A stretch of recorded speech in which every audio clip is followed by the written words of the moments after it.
Here we are at the Potomac, getting ready to launch. This is Tom Wolverton, our pro staff, opening up the Grande B.A.S. and Havoc baits.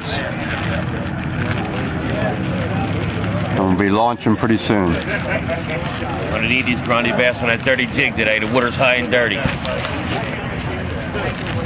So you found some fish already, didn't you? Yeah, not a lot though, Steve. It was 4 footers here yesterday in real dirty water, and rain was coming down. There were tornado warnings there last night, so. But I did find some good grass in one creek, and that's all I found, and that's where I'm going.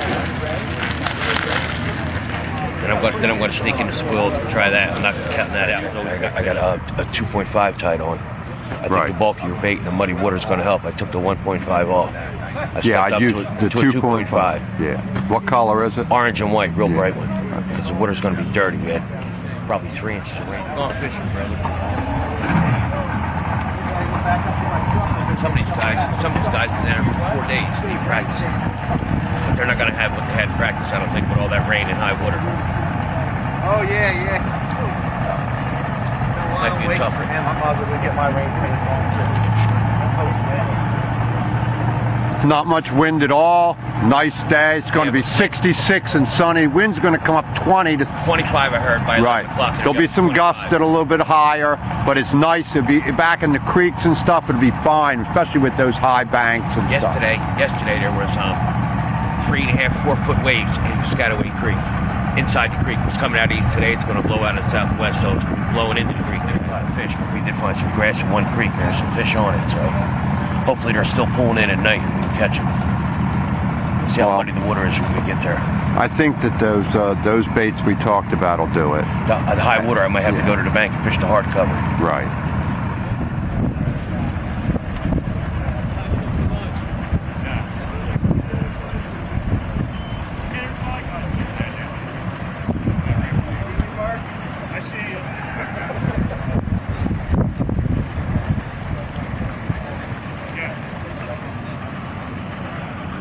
Here we are waiting for the ABA to launch. A few minutes to launch now.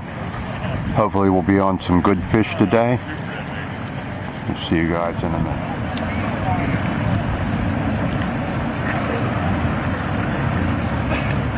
Boat 8.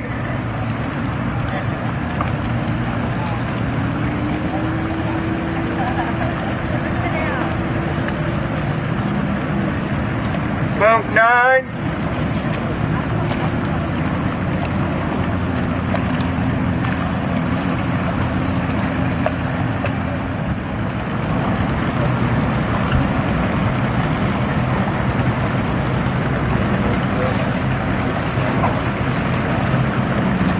Boat 12. Boat 20. Boat 20.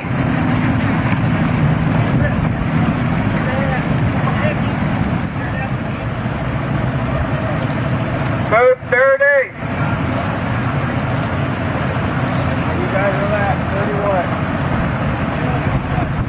Yep. Good luck, guys.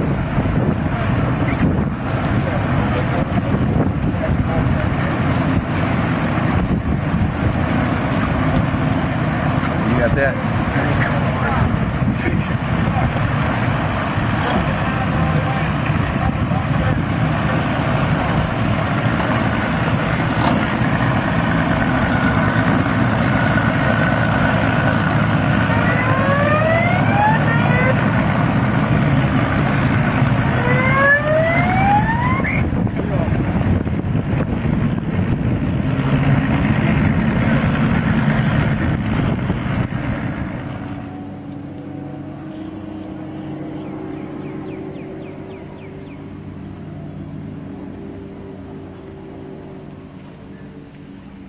Right down here at the Potomac at Smallwood, throwing the chatterbait with the chartreuse skirt, throwing it into these marsh weeds here. These guys just worked it here in this boat and got nothing.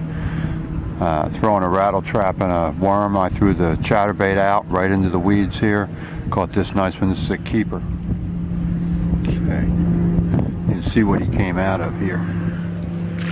There he goes, right back down in. Down here at Potomac River and there. There we go, number 2. Had another one about, I'd say one I just had hooked a little while ago and lost it right at the dock. Hard to bring it over the fence. With about 2.5 pounds. On this number 4 on a chatterbait. One more and I've got a limit. This one's almost 15 inches. Right here in Matterhorn. Right in front of these guys that are in the tournament. They have none. I have 4. I'm just walking the shore here at Smallwood around the docks and the coves while I'm waiting for the ABA to come back in to film the tournament. And I'm just throwing a chatterbait, same one I've been catching all the big ones on, the 611 and all those other ones. And that's my 4th bass now in about 30 minutes. Well, they're not big, but that's 5 now. I've got a limit in 40 minutes. It's about 7:15. Caught him. This is the second one I've caught right off this corner here.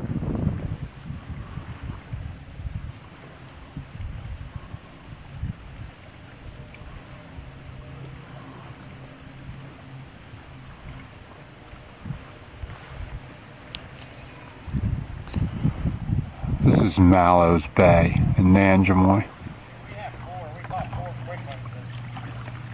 It's been a little tough. It should get better here. It's the last couple hours out. Well, I'm gonna tell you, if you flip those docks for the last couple hours on the inside and in there with some type of a soft plastic like this, you should be able to pick up 2 more that are 15 inches. Because before you turned in, I just watched those 2 guys that are on the docks now catch 3, and they're all keepers. I don't know if you can see it or not, but where the water changes color, it's the wind's blowing in and it like muddies it up from the wind and the boats because it shallows.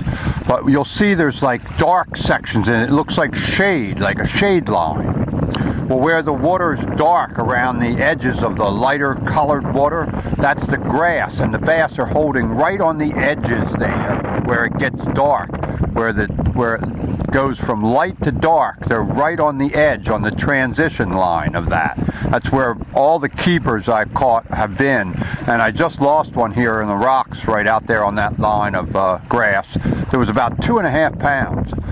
Jumped right here at the rocks. I couldn't maneuver it because I'm in a bad position here on the shore, but that's where all these bass came from here in the back of Matterwoman. They're all in that grass right on the edges where it transitions. Now the other place where the bass are being caught is where those 2 boats are right now in front of me, out there by the docks in Matterwoman. On soft plastics, you work the dock from the end in towards the ramp, and they're on both sides of the dock on the pylons, actually under the docks, just like in the summer.